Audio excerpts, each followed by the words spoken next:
bora mara 100 mtu anayeongea. Akiongea kamaliza, sio mtu mpole. Mtu mpole ndo mtu mbaya na ndo mtu mzandi, kimfitinishaji, muuaji, mchawi, mwanga, gwiji. Mtu mpole ndo mtu wa kumuogopa chini ya jua hili. Mtu mpole ndo muongo namba 1, afu anajificha kwenye kivuli cha upole, anajifanya kuongea hawezi. Naongea na wewe mwenye kichwa kama andazi, matako madogo kama vile mshahara wa Masai. Naongea na wewe unajifanya kuongea uwezi, unanong'ona kama Makambo akiwa anamsema mtoto wa mke mwenzio wakati mumeo uko ndani asisikie. Unajifanya unipende, mimi nakujua wewe. Mimi nakujua wewe. Who are you my dear? Mbona umechelewa kusema sana? Mimi sikupendi muda mrefu.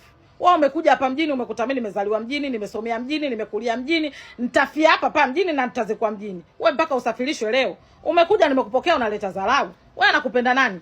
Anakujua nani kwanza? Ligi zako wewe za ndondo kapu, mimi ligi zangu za kimataifa. Nenda kacheza unapochezaga na wachokola wenzio huko. Wewe pimbi nini? Mji una masharti huu. Huu mji ndugu yangu una masharti. Ukiujia kichwa ndugu yangu utakula za uso urudi ulikotoka. Usilete usnitch hapa. Wewe chizi nini? Mimi nafikiri nitakumute. Mimi sikumute kudadadeki, unakula mchamba wewe mpaka unakufa. Nyo.